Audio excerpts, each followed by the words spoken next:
I'm here for the second meeting. They don't really specify where to go. I'm assuming we're meeting in the back again. I'm walking around.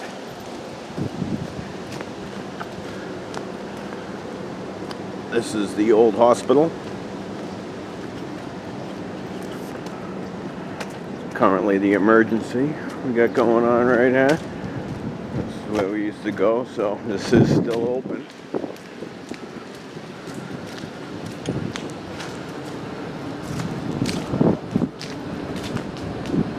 So this is a new wing. Not sure when this was built, but it's not in that bad of a condition. And they're planning on just tearing this down.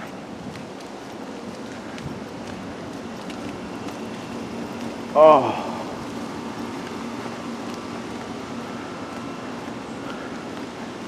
So, let's see, we met him back. I should have parked over here. I don't see nobody.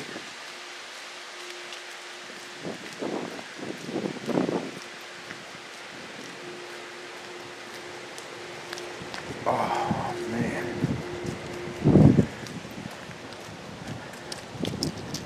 This is the back. It's a nice sunny day out.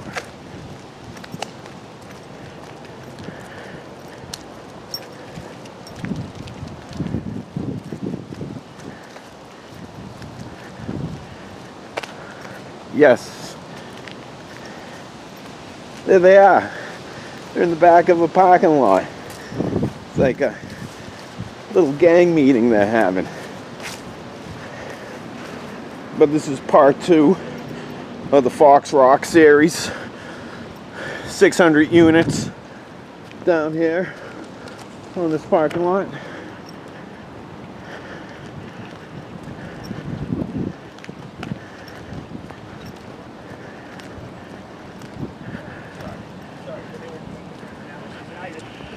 I talked to them extensively about my problem, never got resolved.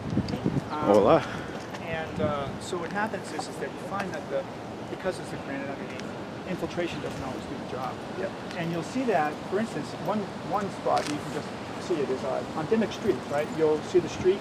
Whenever it rains, even when it's not raining, you'll go down there today, I almost guarantee you, you'll see the water coming right through the pavement in the street and coming right down. And you'll see that there are several other areas like that too, just around the neighborhood. You'll see water just leaking out of weird places, and you're like, what is that? And to give you an idea of the scope of what happens here, so once a year there's usually a really bad rainstorm, but then during the rest of the year there's usually several ones that are kind of like, you know them when they happen, and just get these huge downs. But what you'll see, one of the worst cases, is you get so much water running that way that it will fill up the entire Glendale Park, and you actually see, literally, it's hard to imagine. It's so much water. You'll see 1 to 2 inches of water just flowing over the entire curve on the neighborhood club parking lot between Glendale and the parking lot. The water just flows over. To give you an idea of the scope of the amount of water. And Glendale Park, of course, is entirely green. So you wonder, where's all that water coming from? It's a lot of water. And it just kind of comes out of everywhere. So, not that you can't solve it, right? Or there isn't a way to do it. Or maybe the analysis you have will solve it. I just want to get you an idea of the concern. And that previous people have had a hard time estimating it. And so it is a tricky problem because of the granite ledge. Infiltration doesn't work, I don't think, quite as well as you'd expect. So it's a lower efficiency solution. Well, eventually it's going to reach the ledge. Eventually it will.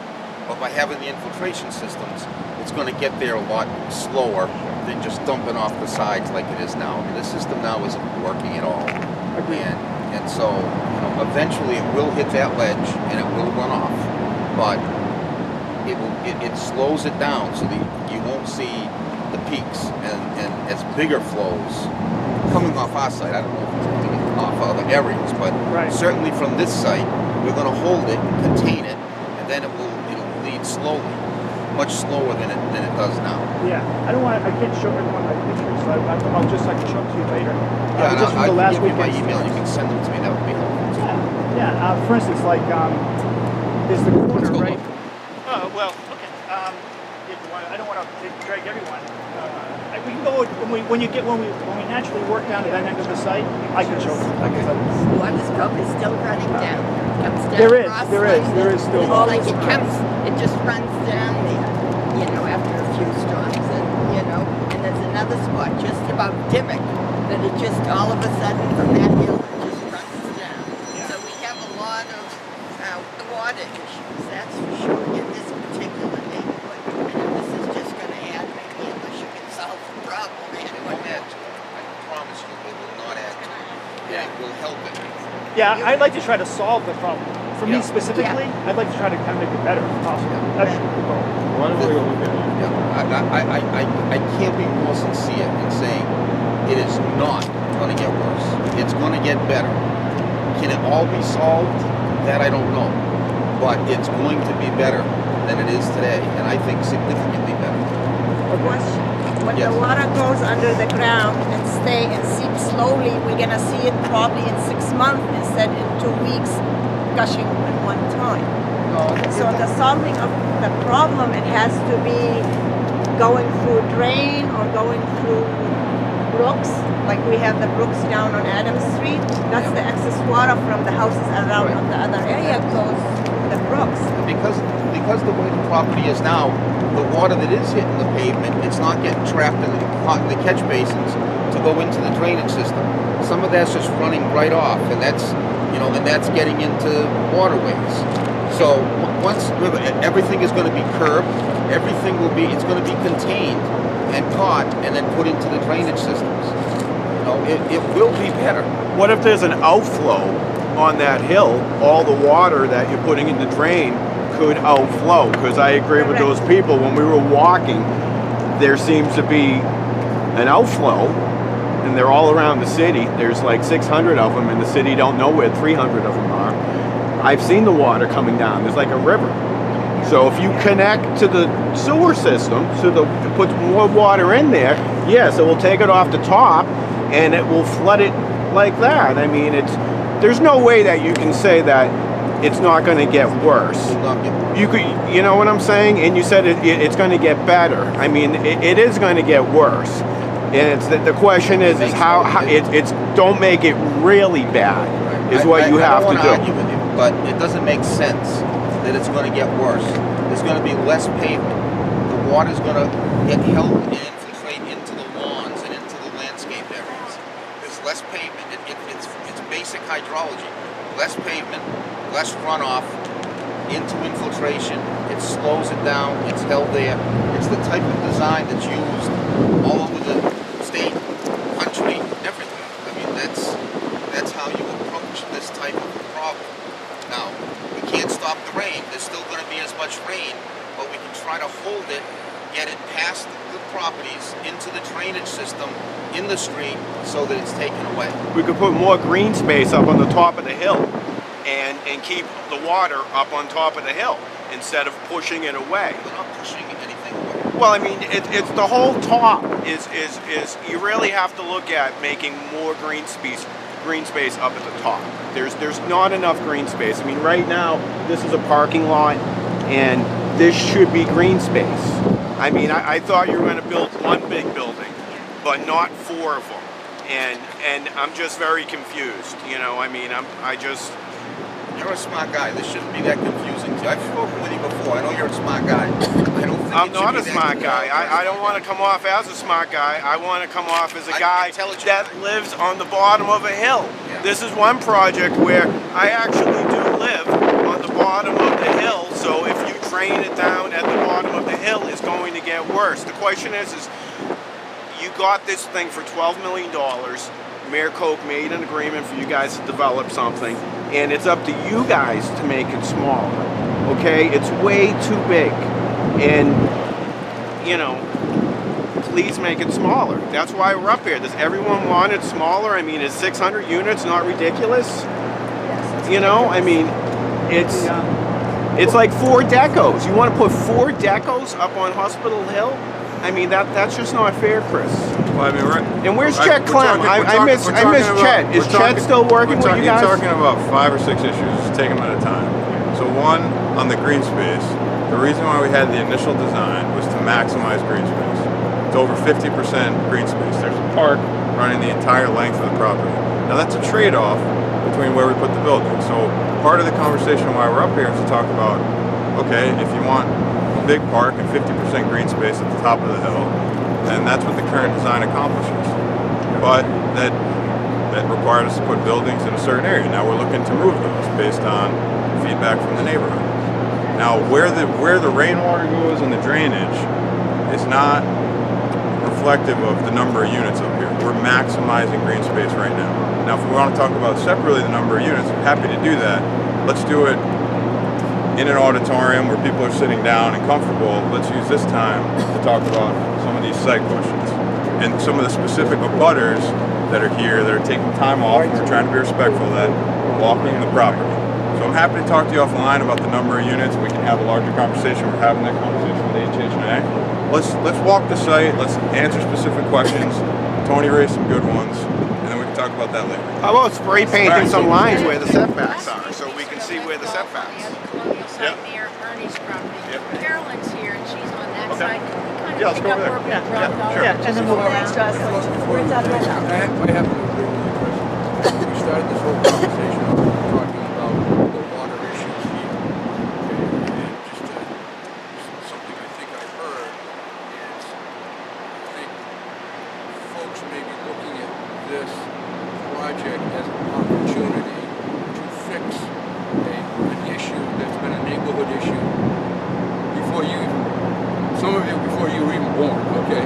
And so if you kind of look at it as you're going through your plans and rethinking some of this stuff, just maybe build in something a little bit extra, because there are issues that, I'm sure they're unforeseen today, but the water does percolate. For instance, this is not my area of expertise, it's just something I've observed. You can go down just past the neighborhood club on Glendale today and tomorrow, and it's a beautiful, bright, sunny day, and you can hear the water running in that sewer system. Okay, that water is coming. You can't see where the water is coming from, but it's gravity. It works. It's coming down off the hill. So that's kind of the thing. If you have an opportunity, if the ground is open, that's an opportunity to maybe build in something a little bit extra. And we're not talking millions of dollars here.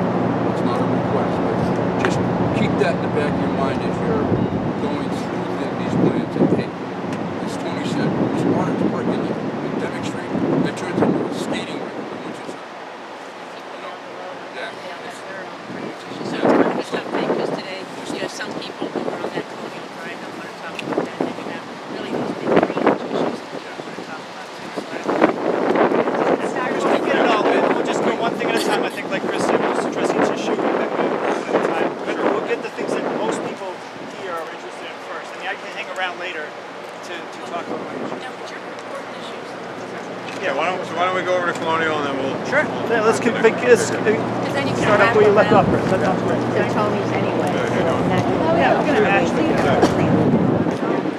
Excuse me, I was gonna say, are those pictures there posted online somewhere?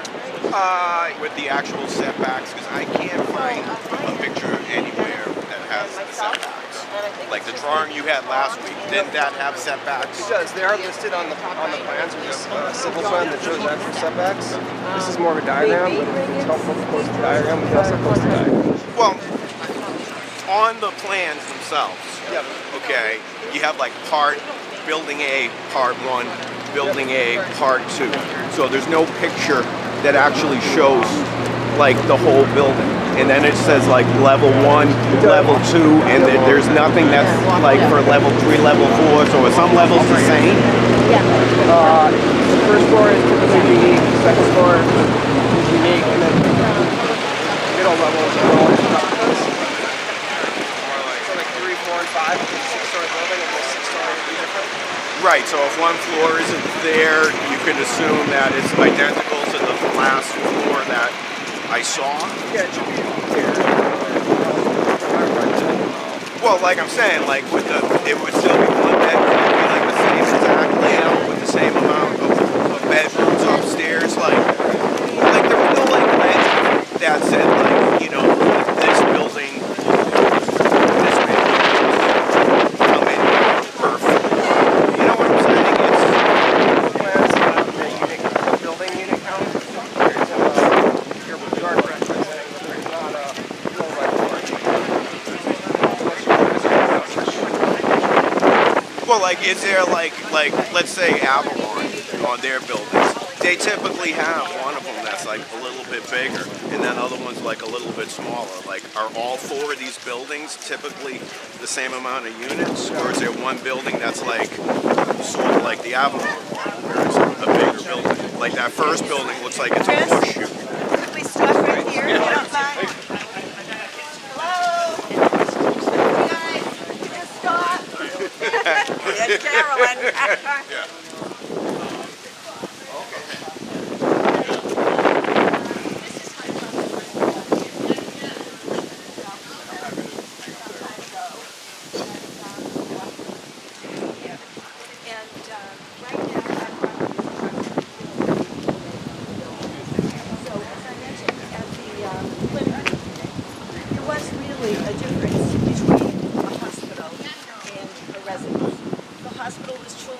Part of the neighborhood.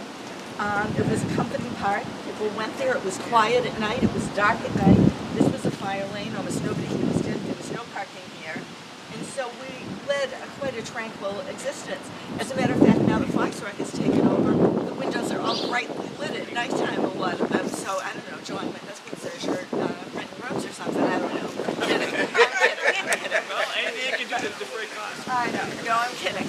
But we very much like the property to be pushed back. This is so close to us. I think for the architects, wouldn't you agree that this is extremely close to our property? And so the possibility that I've discussed about pushing them back a bit, perhaps having townhouses here, is music to my ears and to all of the people that live on Colonial Drive. So could you comment on that a little bit? Yeah, I mean, that's what we spent, and we have even before we submitted the plans, you know, looked at every possibility to move the buildings back. And like I said, there were just other factors involved.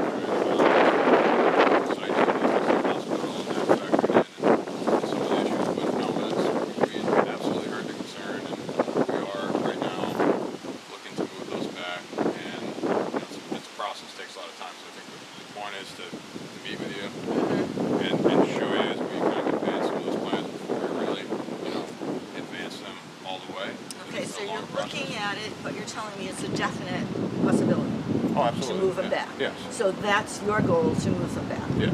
And have townhouses, perhaps? Not necessarily. I mean, it's either townhouses or other, not a larger multifamily building. Okay. Sometimes it just doesn't make sense to put townhouses somewhere. I know, you know, naturally, that's kind of the idea. Are you thinking about an option, a different kind of an option? If it's not a tall building, not a townhouse? Either what we have now, or, you know, green space or townhouses, or a smaller building, and it's all with greater setback. Yes. I can quote you on that. We're looking at increasing the setback and scaling down this building, possibly multifamily, possibly something else.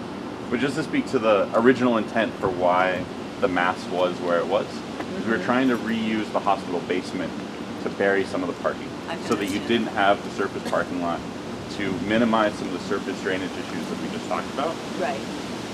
So that was the strategy in terms of reusing the hospital basement and reusing some of the grade change from Whitwell to this bottom corner, where we could enter garages from two different levels, maximize the efficiency of the garage, and again get a lot of that parking under cover of buildings. So but that you see now that it's offensive to the neighborhood, that the walled-in look and all of the apartments, the huge apartments, is a bit offensive.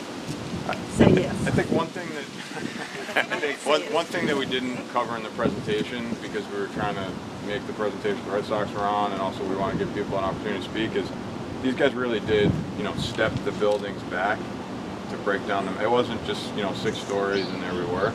Relative to the existing hospital, they looked at that for weeks and months to say, how do we really make this step the massing back, while still getting those other efficiencies of the garage. By step back, you mean different levels stepping back in the building as it went up? Like stories.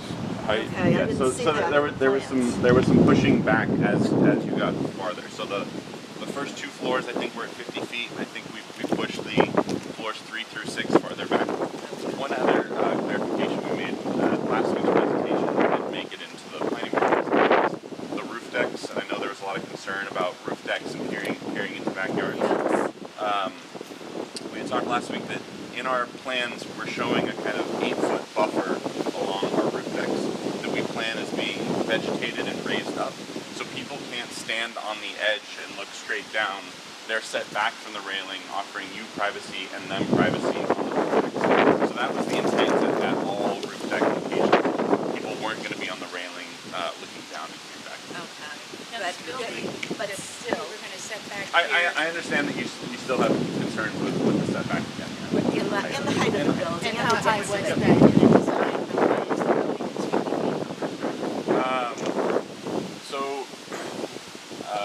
Actually, we have the setback diagram. Is that height on top of the garage or include the garage? Is it 2 floors for the garage? So there's 2 stories there, then you go to put 6, that's 8. So it's really 6.5 stories. That the second level of the garage is our lobby level that hits the green space. So it's really because of the grade change, this is the kind of extra half story. So that would be, say, From this. The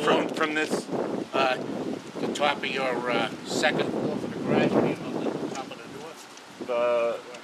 The basement level, the lowest garage level was kind of level with what we're standing at. Right. So How about the second level? second level, About to the top of the door? yes, probably a little higher. Now, would that be open?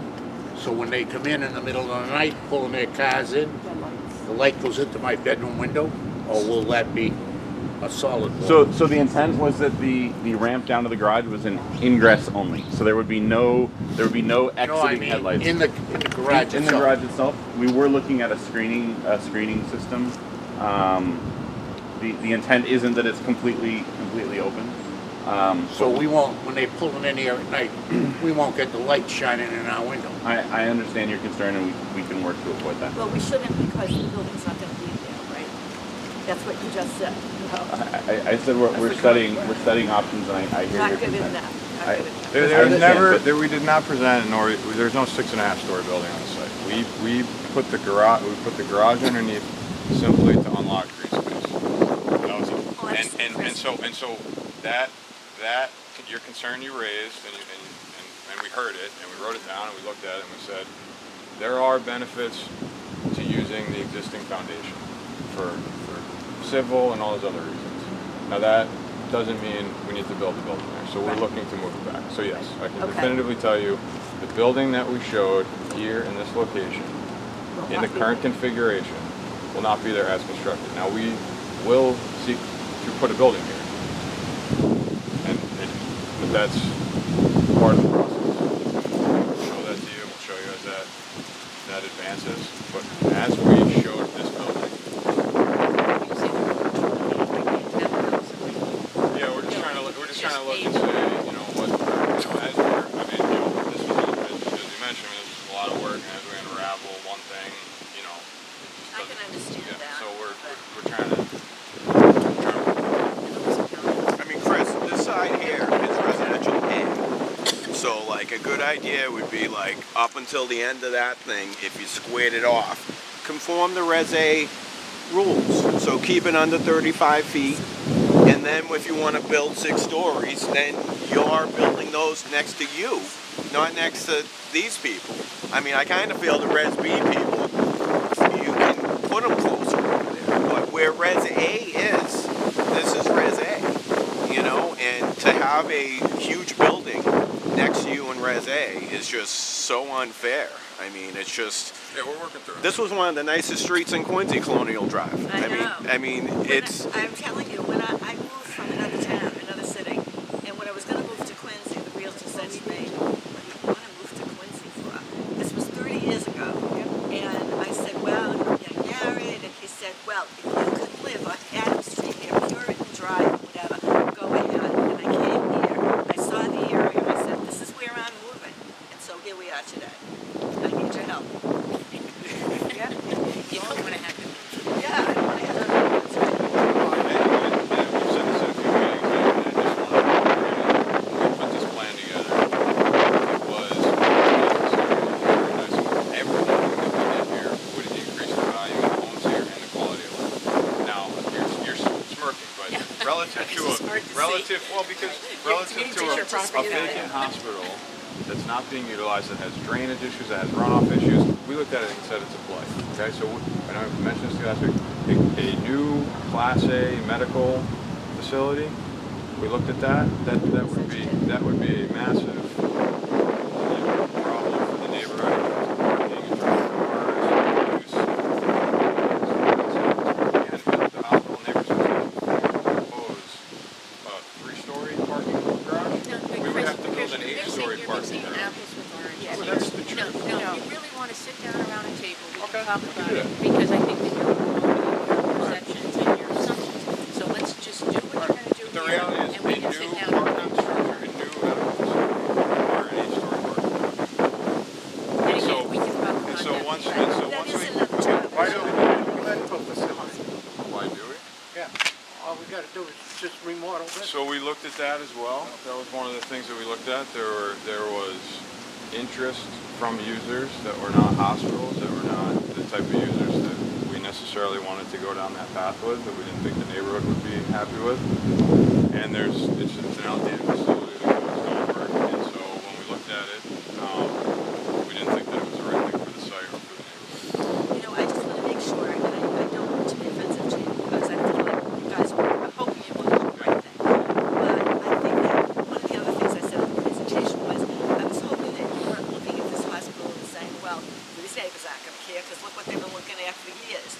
And so some of what you just said kind of smacks a little bit of that. No, more in the sense of if we use the existing hospital, that would require compromises and an effect on the neighborhood that the path we didn't want to go down.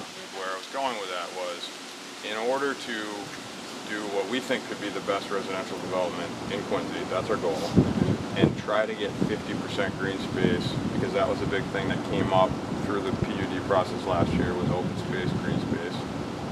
We had to make some decisions about putting parking underground and utilizing the existing foundation, not a precedent on the building. Okay, there's the foundation is, so we can fix some of those things. But we listened to the concerns and heard it, and so we're going back to the drawing board a little bit and saying, okay, if green space is not the number one issue, not the number one concern in the middle of the site, which is one of the big design principles, then we can revisit this, push some of that massing into the middle of the site, still do a great development, I hope so.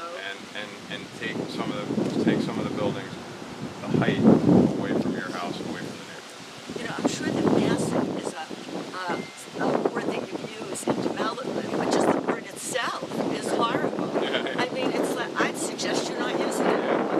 It's like massive. Jeez, it's here, a mass. Yeah. And that's actually what it looks like, is a big mass. So I'm glad you're hearing us. Be good to the neighbors, be good to me. I don't want to have to put another 12-foot fence on top of my 12-foot fence. And thanks for listening. I don't know. People from Utah, I don't know if Carolyn lives down, you know, Yep. because of the topography. So when you're standing in her backyard and you look at this length of fence, it's really impressive what they've done to just take care of this view. Yeah, we got Trump beat. On a wall. We've got more walls over here.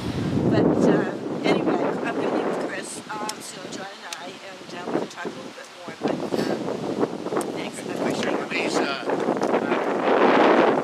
they all have, hotel, and your air conditioning, your heat, your unit, in the unit itself, or do you be putting these monsters on top of it? You're talking about the air handling, the big air Yeah, handling? will they be going on top of them? Because there's another. No, there will not be the large air handling systems that you see on a medical facility. These will be the much smaller top units, the individual for units. So you're going to do kind of condo heat pumps versus cooling tower? Yes. Cooling towers on wood frame construction don't. Hill vibration. Well, and just the structural the structural requirements for that, and there's nowhere on site for a large cooling tower. So it'll be smaller units that will be discreetly placed on the roof. And it's all fire retardant wood? Yeah, we'll have the separation from the garage podiums. No, I mean, just 2x4s, whatever you're gonna use, will they be treated for fire retardant? It's not a code requirement. Yeah, it will be a fully sprinklered building. Yeah, I know that. Yeah. No, are we gonna have a fire like they had in Dorchester 3 years ago? Or the fire that they had down in, Waltham, I think it was. Waltham. You know, the whole place goes down. And then you start again. That's, within That's what he's asking. Yeah, we've talked to the fire department quite a bit. We talked to the planning department. They've had some experience with this product. Obviously, they had it down in Marina Bay where they had a fire and it was put out and they contained it. So I built some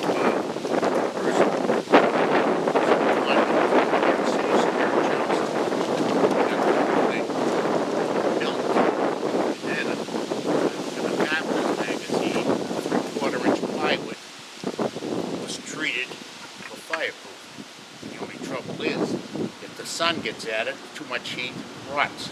So they had to warn the fire department when they go on top of the roof, watch out, could be right. So what I'm saying is some of these products aren't,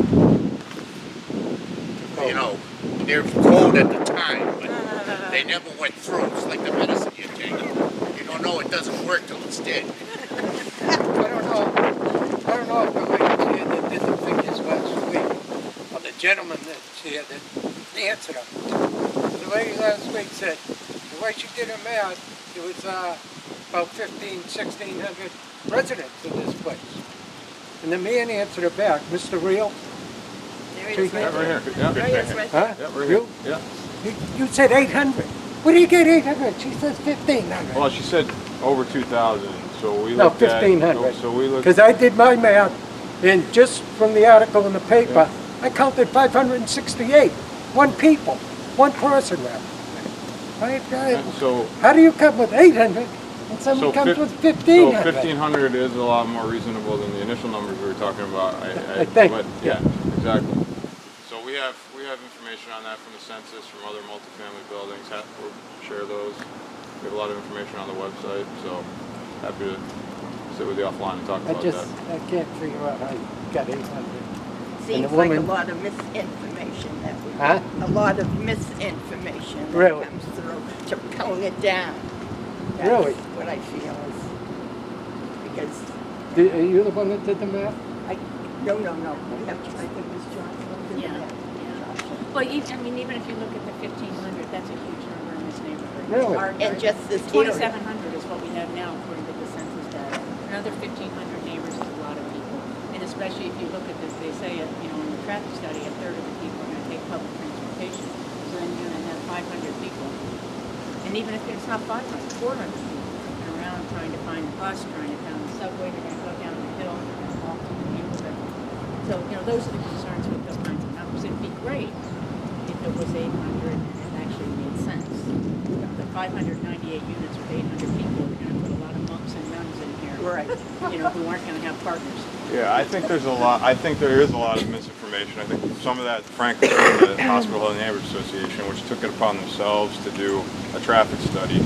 Tetra Tech and the folks that did that, and they've done this on many, many projects. The city's going to hire their own experts to peer review this, and as those numbers come out, and if the traffic's irresponsible, the number of people are irresponsible, that'll come out through the planning board process. Now we're taking the information that came from the traffic engineer. We're taking the information from the census based on the number of units. We put townhome units up here. I explained this last week. We put townhome units up here because we thought that would add to the neighborhood feel, the vibrancy of it. The trade-off is families likely to utilize this, and so that's an impact on the schools. That's more people, and so we're looking at that and saying that is something we're willing to. When I was mentioning, hey, the obvious thing to do is put townhomes over here, right, and take away some of the big buildings. When we do that, it's more people, more cars, and so we're looking at ways to minimize that. And the multifamily buildings, while they are bigger and they can be in the middle of the site, they do tend to have less people per unit and they have less cars. And so those are ratios, and we have not done a multifamily project of this size. We've talked to developers that have done it. They had their own to partner with us. They had their own development plans that we didn't think would be a fit here, and they were larger. And so when we looked at it, these are the kind of issues we're educating ourselves on as well, and we're taking the information, we're posting it on the website, and starting to have the dialogue. And so we'll take 3 bedrooms off the site, less people if it makes sense, if that's part of it, and that would be less families, less people. And is there any way that you can tone instead of 6 stories? How about making, we have all townhouses and then we have 3-story buildings? Yeah, so we looked at, we had, since the last neighborhood meeting, since the last planning board meeting, we've looked at a bunch of different concepts. I think,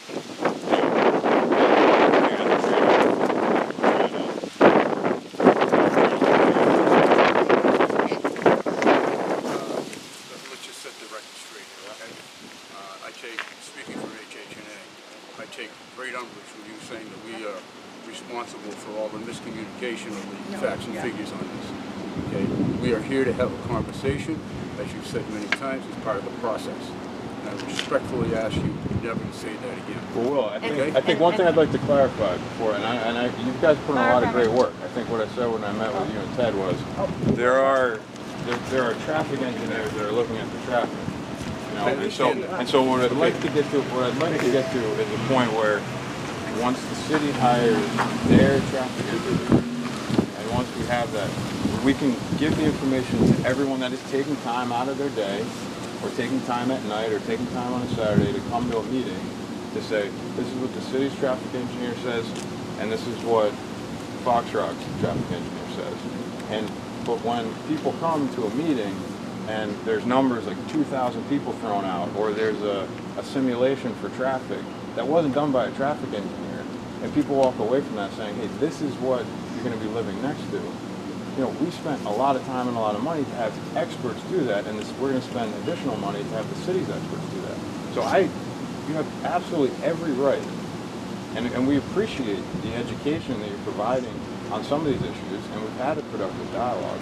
But I think when we have a limited time to meet, I would really like that in advance for the folks in your association that are very versed in this, that are steeped in it, so we can vet some of that out in the beginning and present those facts. And then people that are coming that don't have all the time to vote on this can see the real information. There's 2 things. Okay. First of all, I take umbrage with you saying that HHNA is responsible for miscommunication of the facts and figures. I didn't say that. I think it sounded like it. I said there is a lot of misinformation. We took it presented. upon ourselves There's and a lot we of made comments misinformation. like that. Okay.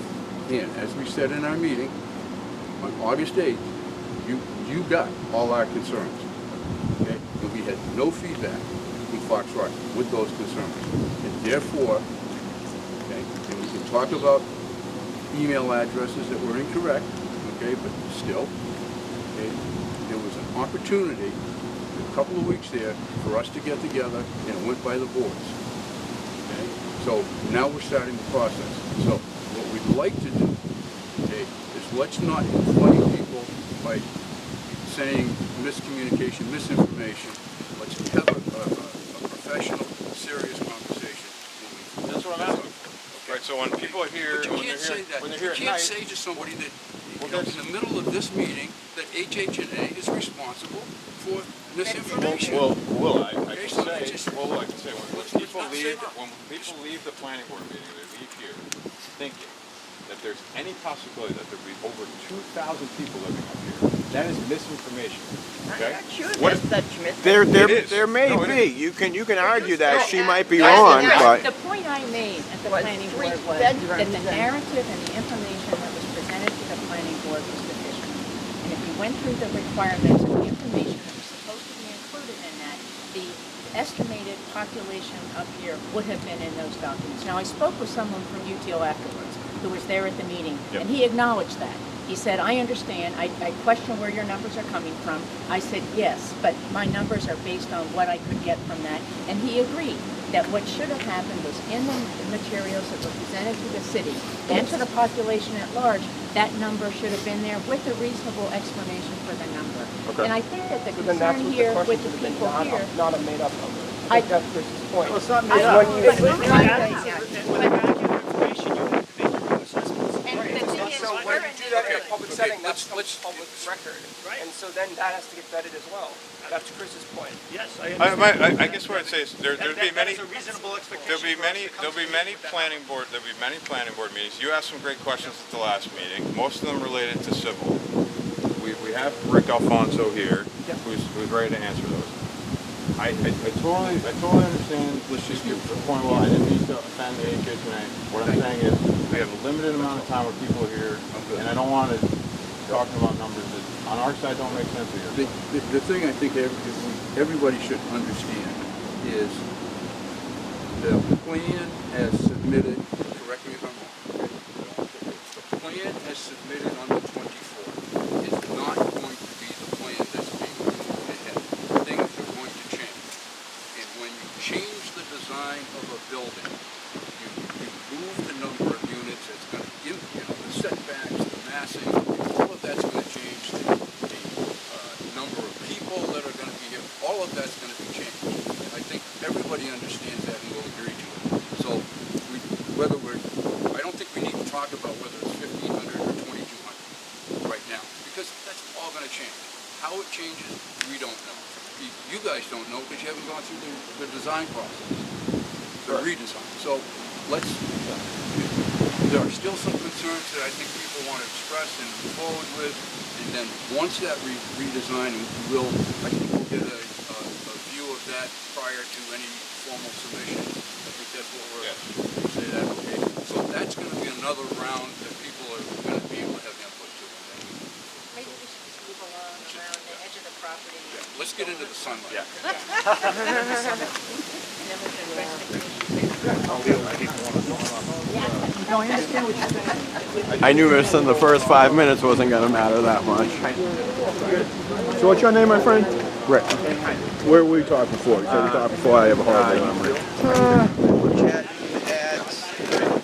With this project or different? Yeah. Yes, a number. My main thing is this: is that they pay $12 million. So at 600 units, that's only $20,000 per dwelling unit. So even doing 300 units is still only $40,000 per dwelling unit. You know, they want to go wicked dense down in Quincy Center on their next development, and they want tax breaks. So if they want all these people to support them on that crazy project up Quincy Center, they got to tone this down. Even 300 is unreasonable up here. But, you know, no one has really talked about making it smaller. And Chet Clem, is he around anymore? I haven't seen Chet in a while. Okay, because he did all the first meetings, and he's way more diplomatic than Chris. So he's much better with the people. But this is like the Patriot Legend. They send someone in for a year, they switch it up, there's another guy, so now they're both wrong. Both those people arguing, you know what I'm saying? Like, oh, I'm glad I'm not a part of the Hospital Hill Association because they're spreading the bad news. Where in Boston? In Boston.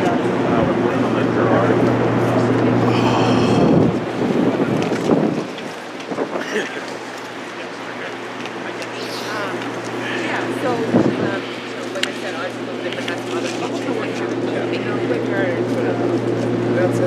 So I asked Chris to stop here in case there are people who had any questions about the project here. Assemble. What should be, this is from down. What do we, Yeah, I know. It's actually pretty. And we can't go walk down that side, right? Or can we? I would prefer that we not do that. Are you going to knock that down? Yeah, it's coming down. How about that? The whole hospital coming down? Yes. Is The it administration. the administration building? From walking the site last time, Yeah. I think maybe you should get rid of the administration building too and start scratch and level this whole thing because that's old, that's decrepit. I don't see any historical. I could see someone getting hurt walking around it. I mean, if you want to make this a nice campus, you know what I'm saying? Like, what is the point of keeping that building? I mean, we thought it was a nice anchor for the front of the site, and a nice. It's a nice looking building, and it was going to be the amenity hub and a nice front door for this development out to the rest of the neighborhood. How about like all those stones? Like when you walk around from like in front, you know, when you go down the hill, it just, you know, it seems dangerous right now. You know what I'm saying? I mean, I just think it'd be nice if it was flatter. I mean, that's someplace where there could be more green space. Yeah. You know what I mean? So it's, I mean, the main thing is this, is will you do 300 units instead of 600? Why don't we just say, come back with a plan for 300 units and we'll all support that? Will the people here support 300 units instead of 600? Can we just talk about some specifics? Let's focus on the civil and stuff. We're working with. Well, we're talking about a plan that we're not going to do, which is kind of ridiculous. We're not. Can We're we just talking talk about about the some site. specific questions here? Yeah, So sorry. is the swimming pool going to be here? Yep. Sorry. Let me just go ahead. Jocelyn, wait a minute. I would like to go back to the water issue for a minute. We're neighbors on Adams Street, and I don't know anything about this, but I'm hearing like if water is redirected or whatever. I mean, is it going to come down the hill to us this way or that way or what? You know, that's a concern listening to you. So right now, the high point of the site is somewhere back in there. Some of the water goes to Whitwell, and the bulk of it is draining in this direction. And when we do these type designs, we try to keep those flows similar, so that we don't take water from one watershed and dump it into another. So everything that I explained before about there will be more green space, there's going to be about an acre and a half less pavement, so less runoff. But water that went in that direction will be reduced, but there will still be water going toward Whitwell. And then the drainage in this direction will be reduced, but there's still going to be drainage coming in this direction. It has to go someplace. So we're not saying that we're going to take this problem in the backside of the site and dump it on you folks. So it's a balance, but try to maintain the watersheds something close to the way they are in existence. That's a typical design of any site, big or small. But again, I feel confident that there will be less water leaving this site. No doubt.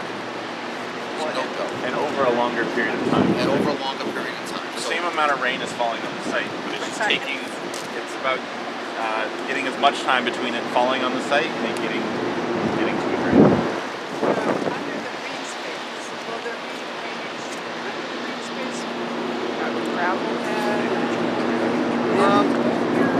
Probably not gravel, but you know it will be prepared with loam and some sands. But then I want to, What's that? we have that in our yards. You know, soil doesn't necessarily absorb if you don't have something underneath it. It will absorb. Well, what happens is the drainage goes to infiltration systems. Now those systems are structured systems with stone and sand, and the water gets passed into those first.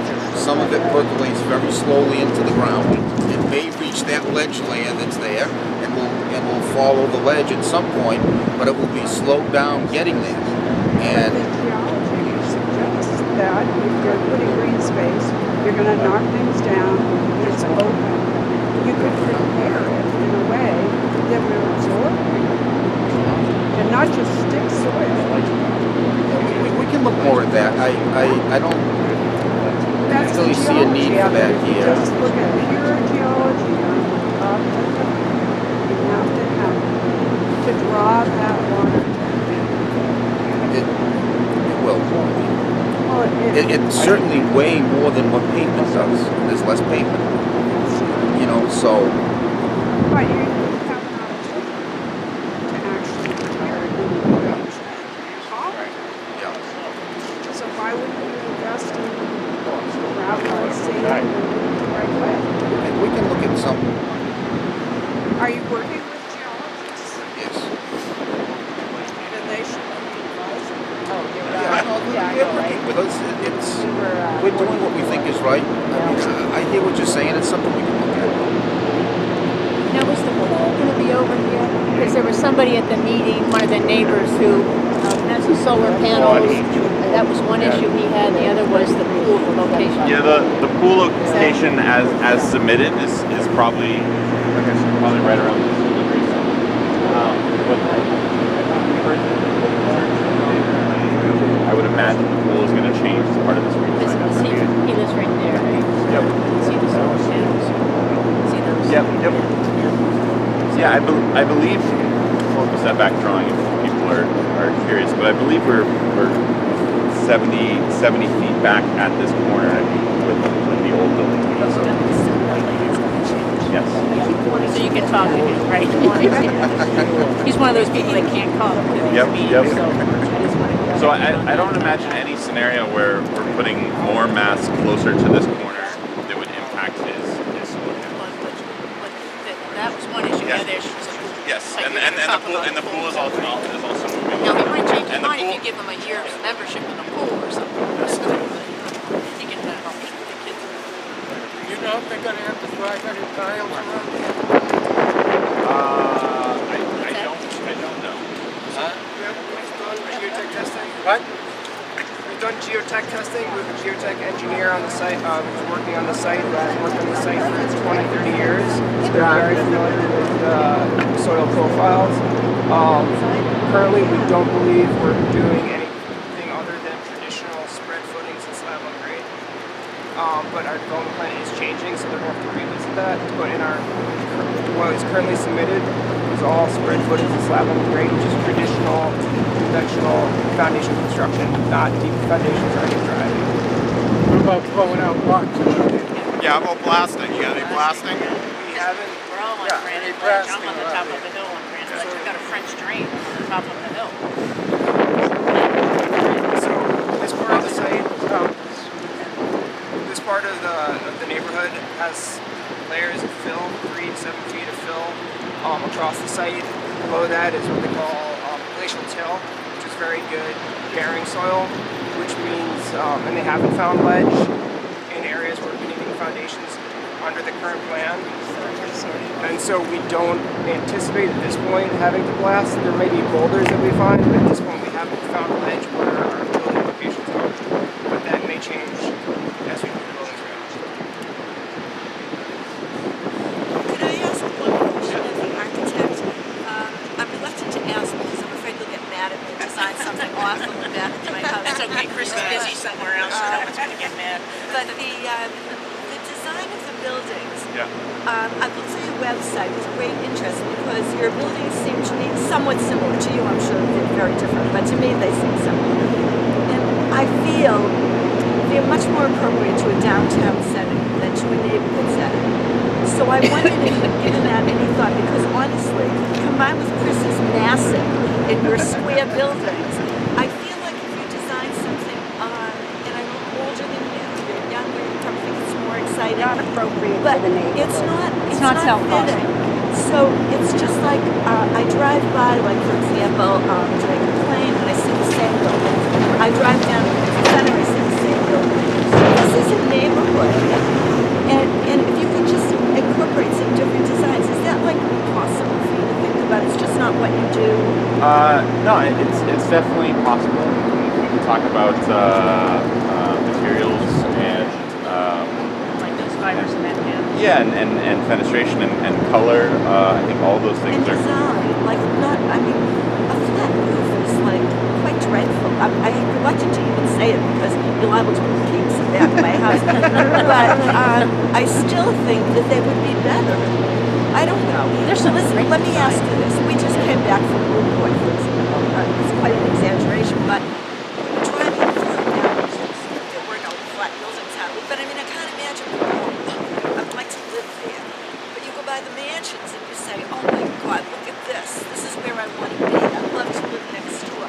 Because they're aesthetically so pleasing. Now, I know you're not But do you get that at all? I hear your concern. I know we had some hip and gable roofs on our townhouses and row houses and the lower products.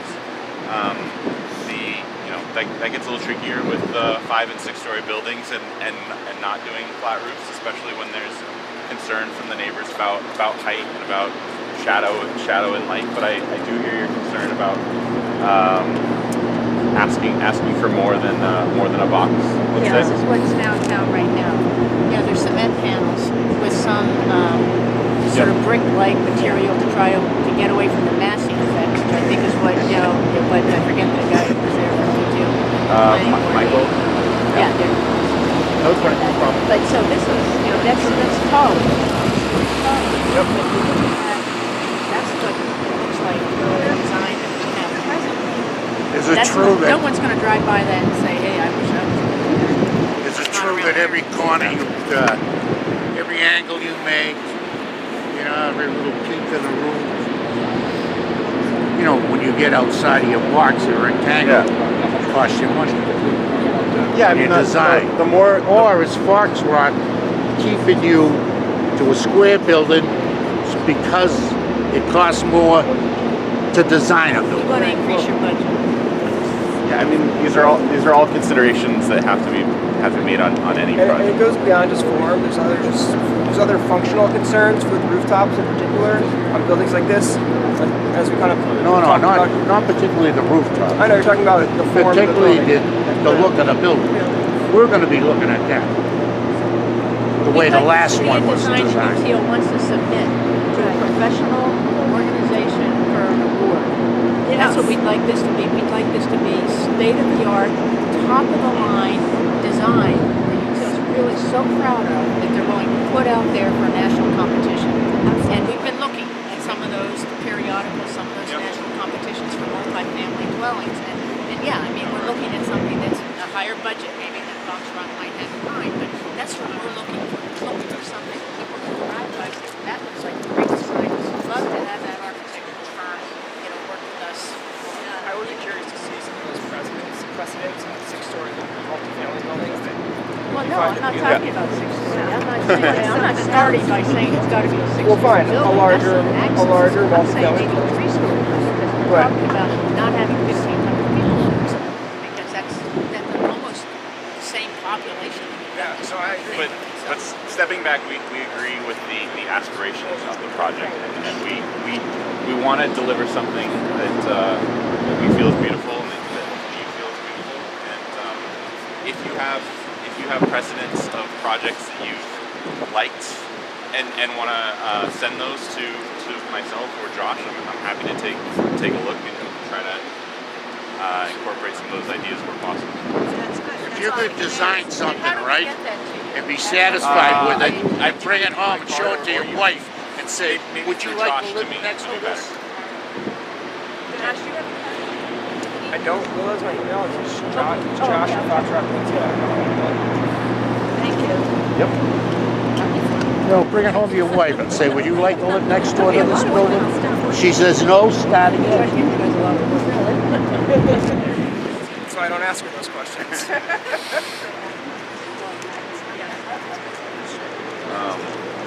there anywhere else we want to walk on the site? Anyone have any other concerns around the site or about the site? That's what we're asking to do. Just sort of go down. There's a park just down there. I didn't know.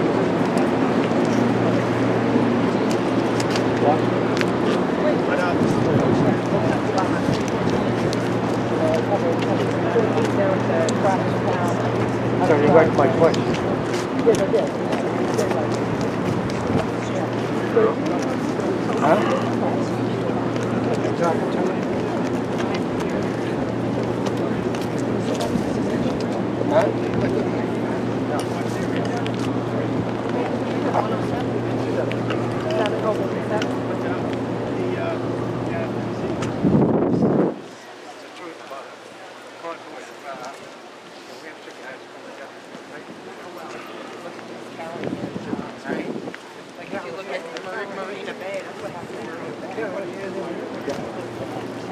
Delbrook, yeah. Go to see where the work are.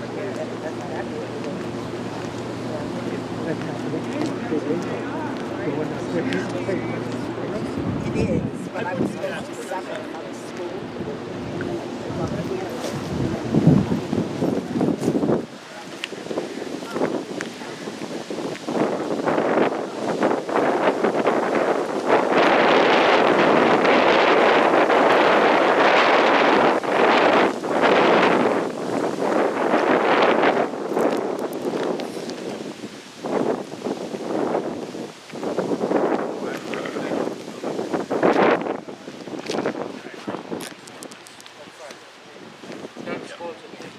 So you understand that? 'Cause you're on Euclid. Yeah. Yeah. So this is Euclid coming in here. Yeah, right. And so this roundabout would be sort of in here. And so we were sensitive to the views down Euclid, so that when you're standing on Euclid, your view actually slips past this building, so you won't feel the height of that building from Euclid. And this is this one of those step back areas on Yeah, the so roof that you talked yeah, about? this is that kind of 8-foot buffer to this roof deck, and then this is hopefully planted just above the parking garage. So this isn't occupiable, and this is 2 stories up. So that the trays of parking are there, and the units are under the So white that's part. a green roof? I'm hoping so. Yeah. That'd be great. I love those. Yeah. Okay, so but that's all building. Yep, and then there will be a heavily planted turnaround, which will also help screen the buildings from people looking at Yeah. it. Where's Tony? I'm right here. So do you understand that, what he's talking about here? Here's Tony's house. Yep. He's right here. That's right there. Yep. Yeah. And so this is all coming down, where you can see the topography here, and so Tony's sort of ground zero. But then also Marge is over here, so she's got some of that outflow effect there. Yeah. There's a pipe there. Yep, and so there's... Rick or Glenn can talk about where I believe we have a large infiltration tank. Yeah, I was just talking to Tony. Yep. So maybe we should go through that again. You want Rick to come and go through the whole thing? Are you with? Yeah, you're with Rick. I'm with Rick. Oh, yeah, okay, great. yeah. All right, great. My name's Glenn Doherty. Hi, Glenn. Architecture technician. So, yeah, down here we're proposing one of 6 infiltration systems or recharge systems, and what those basically are, they're large detention basins, but because every square inch of potential real estate is valuable to the developer, we put it underneath the pavement so you can drive above it and all that. But basically we have catch basins that are going to pick up the water that's coming down the north-south axis drive, pick up the water, put it into these big bathtub basins that are located underneath the pavement, and allow that water to slowly infiltrate through the bottom of the basin. So it's like a big bathtub, you're bringing water in, it sits in the bottom of the bathtub, it slowly goes out the bottom. During really, really heavy events, there's a pipe that comes over, comes out of that to provide overflow just in case, because you have to have some sort of relief to that. It's just a pipe that comes out of the top of the bathtub. So if the bathtub starts to Right, but a cistern. Where's the outflow for that pipe? So, a cistern is a closed holding tank. So this would be an open bottom. This would be an open bottom bathtub. It has stone and it has sand and allows that all the water collected in the catch basins piped into this. This whole area is going to be one of those infiltration systems. It's going to go in there and then slowly go through the groundwater, thereby reducing the amount of flow that hits that pipe that is there today. Right now, this is all parking lot, so 100% of the rainwater just comes rushing down here towards Tony's house. It's a pipe and it's just running out all the time during rain. You're rarely going to see water coming out of that pipe at all because there's going to be 6 of those kind of recharge systems throughout the site. Now because there's 6, there should be less that's running straight down the hill. Yeah. So where are the 6? That's 1, underneath. 2, 3, I believe 4. Yep. 5, and there's one over on this side. So 6. So there's actually 1, 2, 3, 4, 5, 6. and so the overflows for each of those, where do they go? The ones up front just get tied right into Whitwell Street drainage system, the storm drain system. Back here, it gets tied into the pipe system that does go down towards. Yeah, it goes down here. So it gets doesn't. into So a there's no manhole. overflow that goes into the park. That Correct. Goes into the pipe. That's right. It Pipe- doesn't the release. Pipe overflow. It doesn't release to the surface of the park. To the It go- stormwater system. It goes into the The municipal stormwater system. system. What does that It's there now. Right. It's like the same thing as a sewer, but it's just for rainwater. Yeah, so where's the outflow for that? It doesn't outflow. It's closed. It goes into the main 8-inch pipe next to the house. Yeah. It's more like a driveway. Yeah, there's an existing drain manhole, and then that's where the overflow from this. It's like an old septic system or a Title V system where you have a giant. It's basically open at the bottom It's and gonna- it goes down. It's not going to flow very often because there's water there. Couldn't the water though And come we're up mandated to drains? design this way by It's DEP. gonna, you know, This is the way we have to do it. that right here should be like green space. Like I feel like this feels like a park to me. Okay, like if you were gonna like get rid of 300 units, we'd get rid of this building and we get rid of that building. Okay, and that would be your 600 units. And we create. Wait a minute, we get rid of this one too. Yeah, there are a lot of. Well, let's just say we get rid of, we get rid of 2 of them, but we create green space, and this should be almost like a catch basin for all the water. Those Caltech systems, is that what you're talking about building? Yes. Okay, those, don't work good in flooding They don't. stuff. Well, I'm saying like they They put work down. great. Do they work good in, They work very in an good. AE flood zone? Do they work? If you're Yes. already in a flood zone? Yes. So underneath? So these are high-density polyethylene plastic arch chambers with an open bottom. You can drive H20 truck traffic over the top of them. There's 15 inches of stone and pavement above, and you have these arch systems with a stone. It's a big bathtub, like I said. It fills up, and then the water just infiltrates through the But bottom. we have the creek around here. Once you get down to lower level, this is sort of wet land, and the land cannot take the runoff. It has to go somewhere. Luckily, I'm on the top of Grand Wall, but the people on the bottom. The runoff's going to be significantly reduced from what it is today. Right now, you have all this pavement. 100% of every raindrop comes rushing down to poor Tony's house or over. There's no curbing over there. It goes over the edge of the hill. We're gonna collect that. We're gonna capture it because we're gonna have curbs. We're gonna have catch basins. We're gonna have permeable pavers that allow all that rainfall to go right into the ground, right where it falls. No runoff from that. It just hits the ground, goes right in. But what we do capture doesn't go to Tony's house or down the hill. It comes into this big bathtub that I'm talking about. I know what you're saying, but they did that up in Quincy the issue Center, that I have okay, with all the buildings, okay? And now all that stuff is going down to the neck. Their flooding problems that they're having with the new seawall isn't because of water coming over during storms. It's because when it rains, the water has no place to go because projects like this are flooding the sewer drains, not the sewer water, but the water when it rains.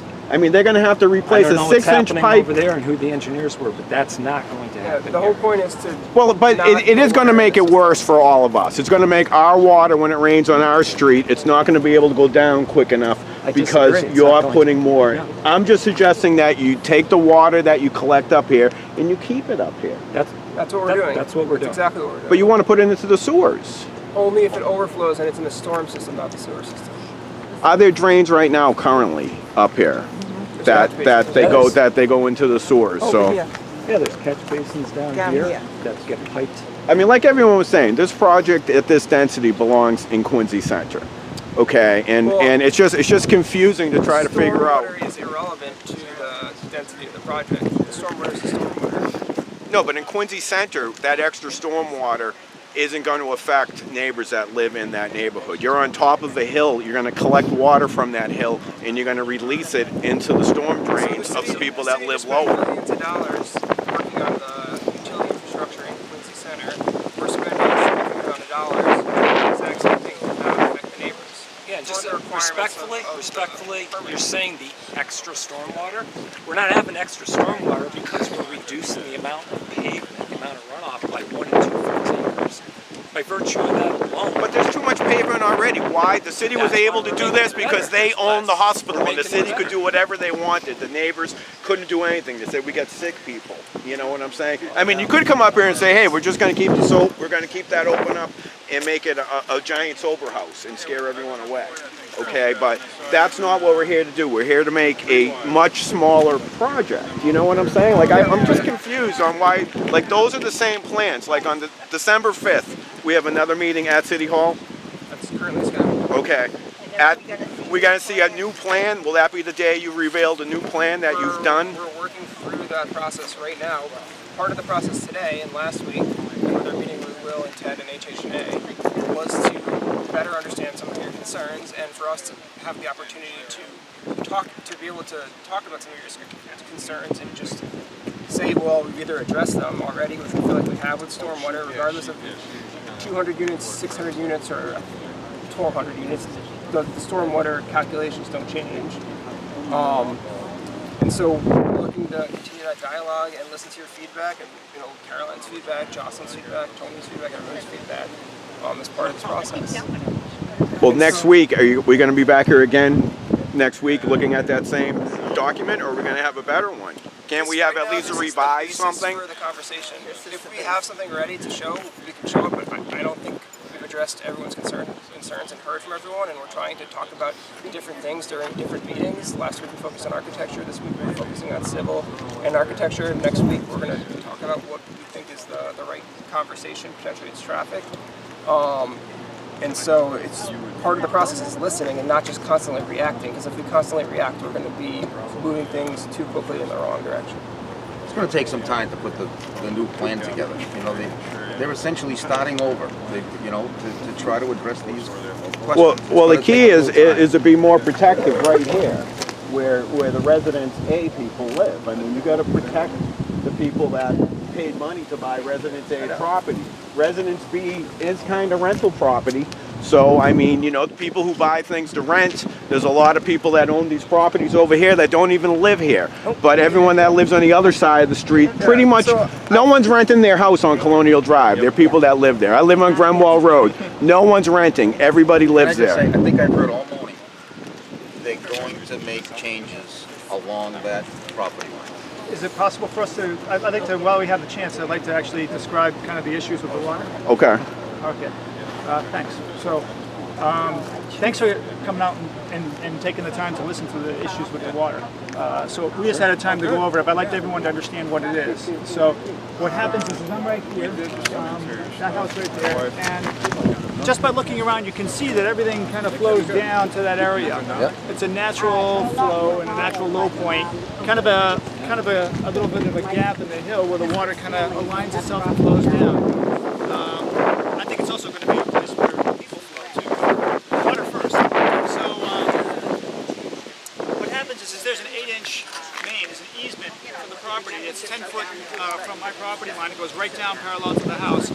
And what happens is with all the water from here, not all of it, some of it does go off to open the set, but all the stuff that's guided by this local plan towards this house goes down here. And I think it gets, it gets a lot of water. Right? I don't know if it's the bulk. I can't actually tell you what fraction it is of the flow that's total. Okay, about 4 to 5 times a year you get an awful lot of rain. Really bad rainstorms. And then there's about 1 time, 2 times a year, one of those rainstorms is so much water that it goes over the curbing and actually washes down and touches the side of the foundation of my house. All right, it's a lot of water. It doesn't happen all the time, and it also happens for a very short period of time. That's why you don't see it very often.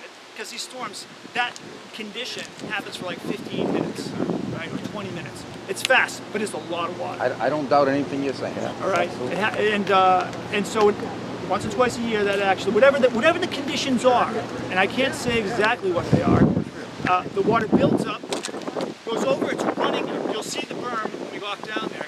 It's filling up the whole berm, and it's filling up, coming down the side of the house, and the actual drains in my house back up.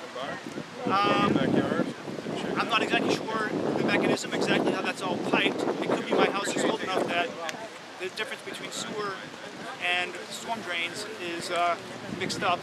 I don't know the answer to that. Now, but it backs up. And I've had discussions and conversations with the medical center when I was in the medical center. A lot of them, they came down, did a lot of different tests. They actually, I believe they actually did do some geological looking at what's underneath here at one point. And had found it, of course, there's ledge there at some point. They may know where the ledge levels are. Might be worth knowing. And however, I did not engage with Stewart. I kind of like got burned out trying to get something done with the medical center and was unsuccessful. And I didn't engage with Stewart. But now, since we're changing I kind of, you get used to something even flooding, right? So, but now's the time to try to fix it. So now this spot. Design, he won't have that trouble. No. Well, it's certainly significantly reduced. He's still going to have runoff coming down. He's just having something at the bottom of like 3 points. Right. So what I just showed them was it's a waterfall that forms on every bad rainstorm. I just showed you an example of it. Right. So what happens is this area up here in the back of the Rosslyn houses come down. The side gets about 20 feet in. You get a waterfall, and it actually just pours right off the back. By that Jocelyn. 100% get in. If there's no grass, that wouldn't happen. There's some there about it. I think what he's talking about is there's a waterfall over this that goes on. You'll see a waterfall. They're saying they can't take care of the Euclid's trouble. They can just take care of this problem. They create the Euclid's problem. You know what I mean? No, I mean, so he lives right there. Parking lot, right? I actually think the waterfall comes up from the parking lot, but I think it's actually coming from the back of the other houses too. I think the water gets saturated and it just pours out. So this property creates the waterfall on Euclid. Yes. So that that's a problem to deal with as well as this stream. So we can, I mean, it's nice to know that. We're already thinking about how all this drainage will work. We'll take another peek at that and see if we can intercept. Is it Rick?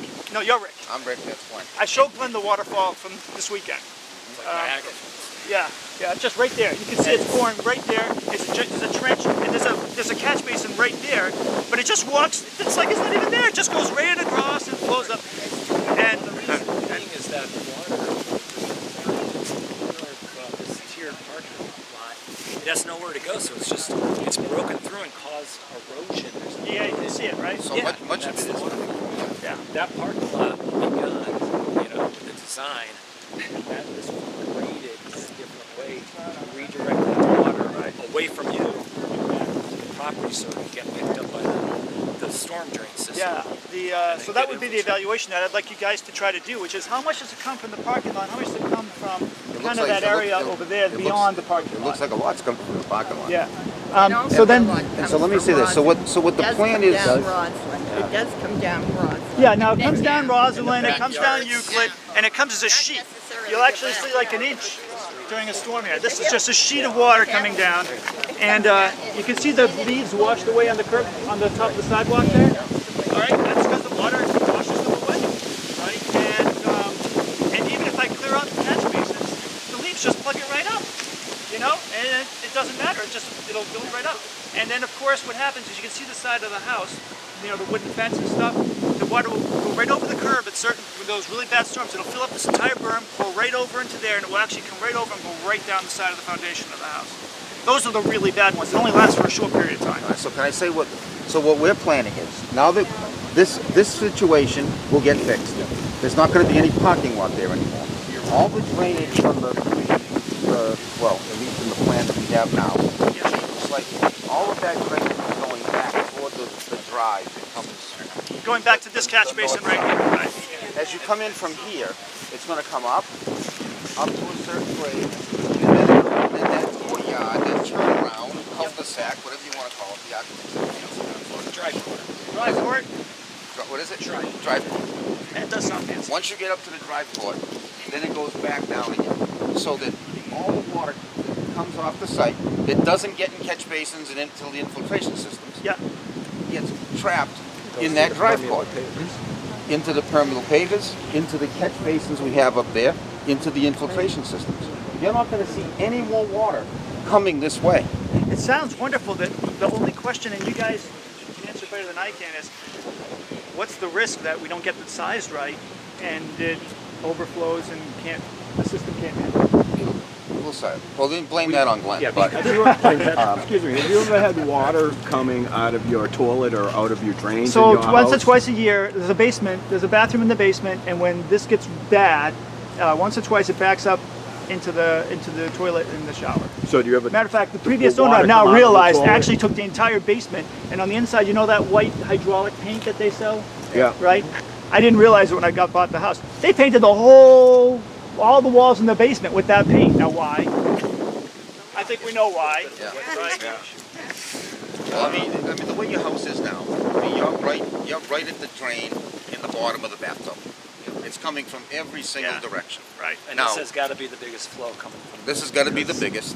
All the pavement. Yeah. I mean, that It's a lot. I mean, you're getting a lot off of that It comes down the street. street, it comes this way, it comes everywhere, just boom, right here. But without a doubt, we're more than half. Without a doubt. You know, you got this up here, you got all this here. It's going to be stopped from this side. No question. You could build him a check flow valve. You could use that.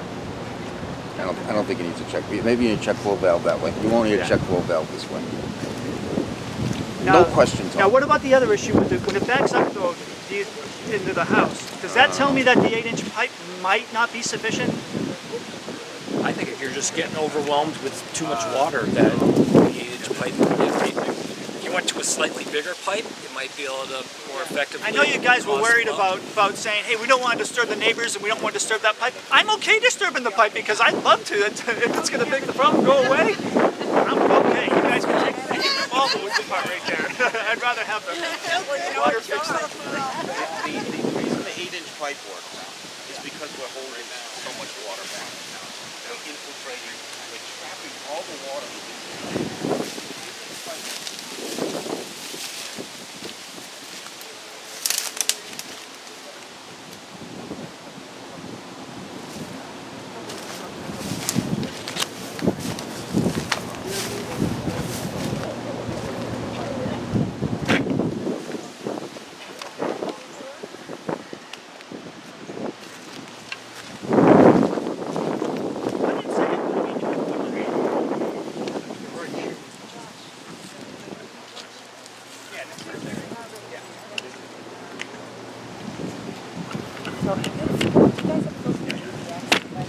I have in the past. I can show you the video. It's not even on my calendar for sure. It's one is this year. It was the 28th.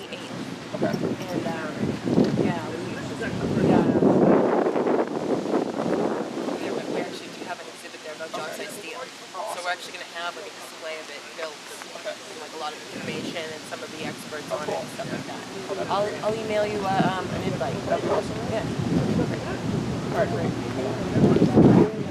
I actually got to see it the other day. It's pretty cool. Oh, nice. On a project or was it I saw it on a project, and then the other day they were building the display for AVX. So they're over at our training center in Millbury, doing it the first time. Then they'll take it all apart and then put it back together because they don't want to have any problems when it's the day to set it up at the convention center. So yeah, so I'll send you guys some free tickets. Yeah, I did it a bunch of years ago. I didn't go last year.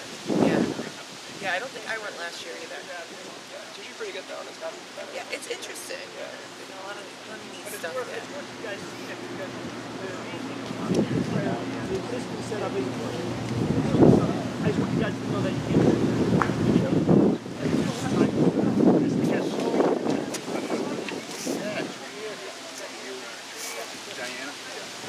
Can I get a picture of those, please? We're doing it right here? Yeah. Gracias.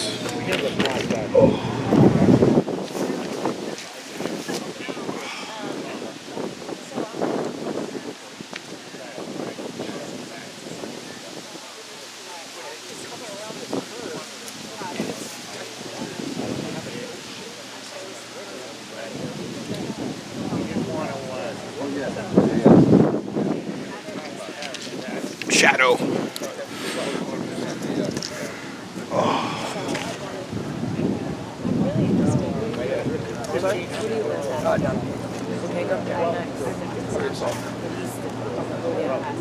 Just sold my house. Yeah, we moved in June up in Boston. Oh, wow. And did a little work on, it was kind of like a fixer-upper. So did a little work on the house, and then moved in on a March in June. Yeah, like We did some more. We have a 3-year-old and we're actually expecting him to be 1. Really? Oh, that's exciting. Yeah, congratulations. Yes, I'll help you out here. Gracias. Are you gonna use? Just don't get me in the picture, all right? We have a meeting We're next talking. week. We're talking, yeah. At least the carpenters, right? Well, that's all that matters. Just kidding. Thank you. Yes, you're welcome. Now, I don't even understand this picture. Is that like a rough drawing of where the tops of the buildings will be? The red line? Yeah. That's the existing hospital. So, okay, it's confusing. So these are the actual buildings? Correct. Is that part of the building? It's in the lighter color? Yeah, just for the Okay, back. okay. So, it's confusing. People go to school to learn how to read these things.